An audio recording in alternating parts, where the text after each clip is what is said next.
Bienvenue dans ce nouvel épisode du podcast. Aujourd'hui, je vais te parler d'énergie et surtout de travailler avec l'énergie du moment.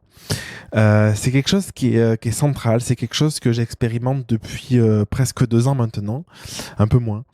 C'est quelque chose qui n'a pas été toujours facile, c'est quelque chose qui peut être source de frustration ou source de questionnement, je ne sais pas comment on pourrait le qualifier, mais quand on arrive à s'y connecter, c'est aussi quelque chose qui permet d'avoir une vie, un quotidien qui est beaucoup plus léger. Et je vais t'expliquer pourquoi tout de suite.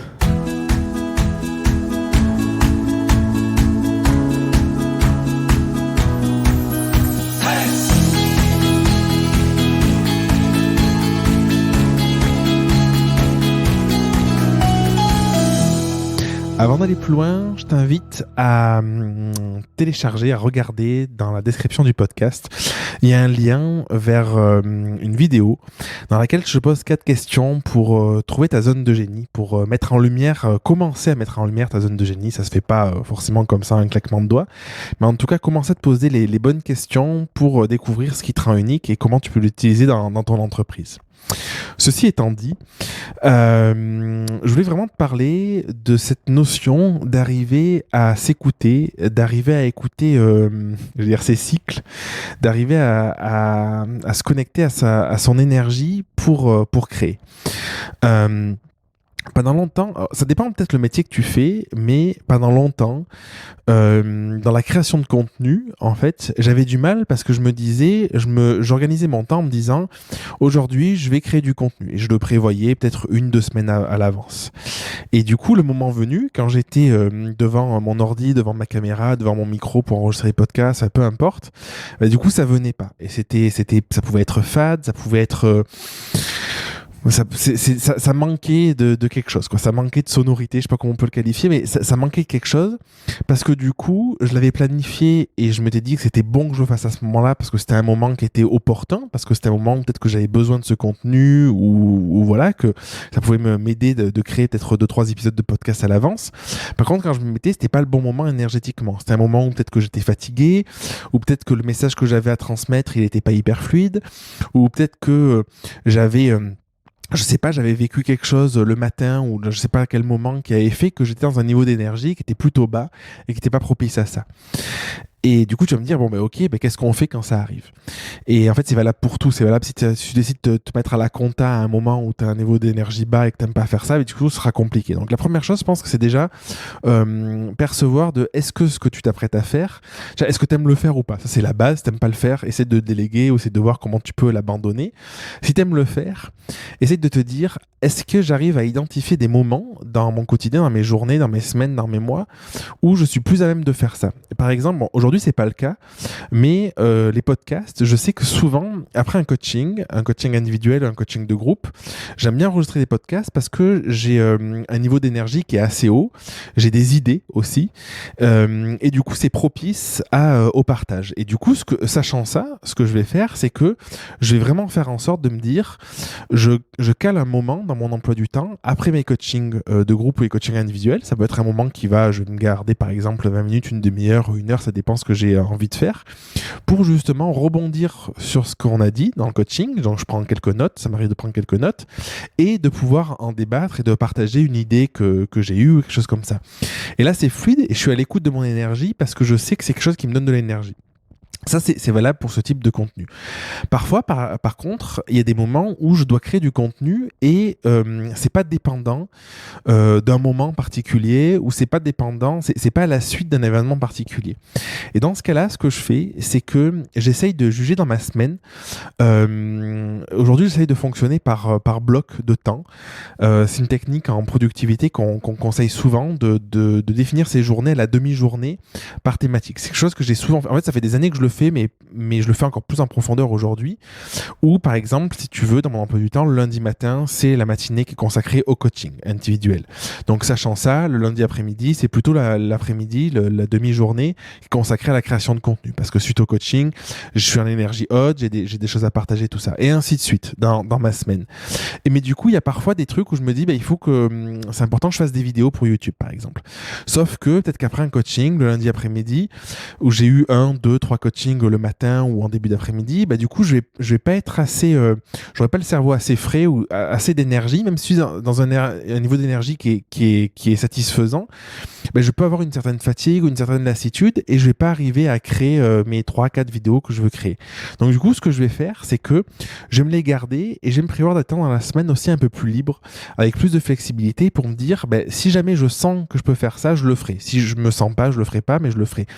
Et pour enlever le stress de faire au dernier moment, ce que j'essaye de faire en ce moment et qui marche assez bien, c'est que j'essaye de faire ça en anticipation. C'est-à-dire, au lieu de me dire, j'ai prévu ça cette semaine, j'en ai besoin pour la semaine prochaine, et si dans la semaine, j'ai pas de niveau d'énergie, je suis en stress, parce que du coup, ça va générer du stress de me dire, je l'ai pas fait, j'ai pas d'énergie, quand est-ce que je vais le faire, et la semaine prochaine arrive et j'ai toujours pas fait. J'essaye d'anticiper et du coup de le faire 1, 2, 3 semaines avant. C'était assez difficile de le faire comme ça pendant l'été là, parce qu'avec les enfants tout ça c'était aussi indépendant de ma volonté dans la journée, mais en rythme de croisière c'est quelque chose qui marche assez bien, qui me permet d'anticiper et qui me permet d'être à la fois connecté aux besoins, à ma vision de l'entreprise. C'est important que je fasse les podcasts, c'est important que je fasse les vidéos pour YouTube, parce que dans ma vision j'ai envie de cette visibilité là, j'ai envie de partager des messages, c'est important que je prévoie tout ça, mais aussi c'est hyper important, et c'est ce que je prône avec la Grow Academy notamment, que je respecte mon rythme, que je sois à l'écoute de moi et que je puisse câbler mon envie, mon niveau d'énergie avec ces besoins-là en communication, en tout ça. Et si je te partage ça aujourd'hui, tu vas te dire, bon, mais pourquoi tu me dis ça? C'est parce que peut-être que tu es dans la lutte parfois. Tu es peut-être en train de te demander parfois, ce que je fais, j'arrive pas à le faire, et tu vas t'acharner et tu vas essayer de le faire une journée, et puis le lendemain, tout ça, ça va pas marcher. Et du coup, par expérience, essaye de voir peut-être, donc, est-ce qu'il y a des moments dans tes journées où c'est plus propice à le faire ou pas? Par exemple, écrire tes posts sur Instagram ou je sais pas, appeler tes clients, des choses comme ça. Est-ce qu'il y a des moments où c'est plus fluide que d'autres?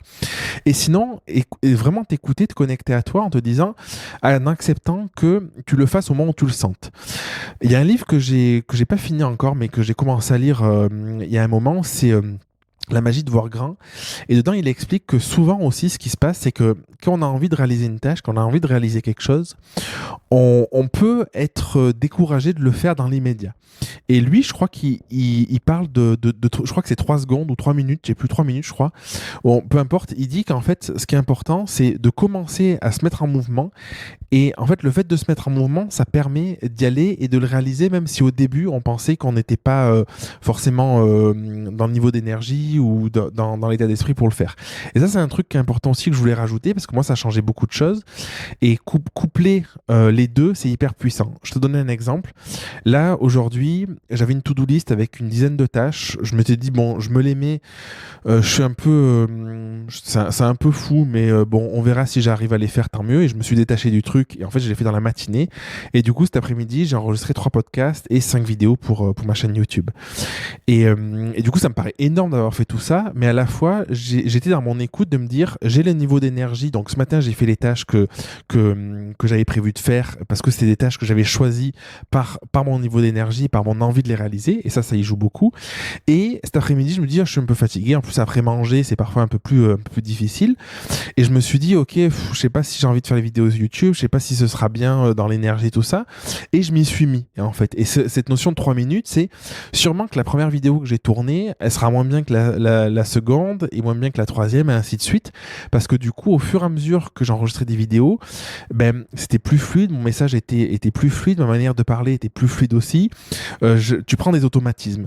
Et si je m'étais pas lancé, j'aurais pu rester sur cette idée de oh là, je sais pas si je vais le faire ou pas, alors qu'en réalité, j'avais le niveau d'énergie, mais j'avais juste un petit peu de doute. Donc, c'est vraiment ce que j'ai envie de te partager aujourd'hui. Si tu sens parfois que tu as un niveau d'énergie et tu as du mal à y aller, ben, essaye d'insister pour y aller et tu vas voir qu'en le faisant, ben, ça pourra mettre des choses en place. Moi, c'est quelque chose qui sont souvent arrivés pour écrire des articles de blog, notamment. Parce que parfois, tu veux écrire des articles de blog et puis c'est un peu lourd ou t'arrives pas, c'est le syndrome de la page blanche. Et bim, en fait, tu switches le truc. Et à force d'y être dessus, de poser tes idées, ben, du coup, ça se débloque. Il y a plein de techniques pour ça. Je t'en parlerai peut-être un jour. Et tout ça pour te dire que ça change tout, en fait. Parce que du coup, tu vis ton quotidien en ayant l'impression de te respecter, et c'est plus que l'impression, c'est en respectant ton niveau d'énergie, et tu subis pas, parce que moi je crois que quand on subit, ben, On peut avoir des périodes de burn-out, on peut se créer de la fatigue, on peut se créer des trucs qui sont pas forcément sains et qui nous créent du doute et l'envie d'arrêter. Alors qu'à l'inverse, quand on écoute un peu son rythme, quand on écoute son corps, couplé à la vision, c'est quand même hyper important, je trouve. Bah, du coup, ça permet d'avancer. Après, tu peux aussi avoir, je pense, tu vois, je travaille pas tout seul dans la boîte, et du coup, c'est arriver à coupler à la fois les besoins pour les membres de l'équipe, en termes de contenu, en termes de stratégie, en termes de vision, et à la fois arriver à coupler ça à ce que toi tu peux produire. Et d'ailleurs, ça aide beaucoup d'être entouré, parce que du coup, ça permet de rajouter de la structure. Fabien, si tu m'écoutes, que tu passes par là, ou Romain.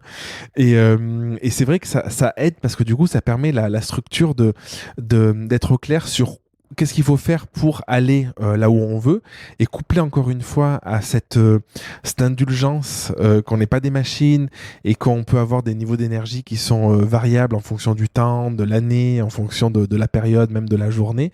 Bah, du coup, ça aide à avancer ces projets, à les concrétiser. En tout cas, moi, je trouve que c'est beaucoup plus fluide et j'ai l'impression d'avancer beaucoup plus aujourd'hui avec ce mode de fonctionnement où je suis plus à l'écoute, et parfois je me dis je vais rien faire pendant une demi-journée, et avant ça m'aurait fait peur, j'aurais cherché à remplir.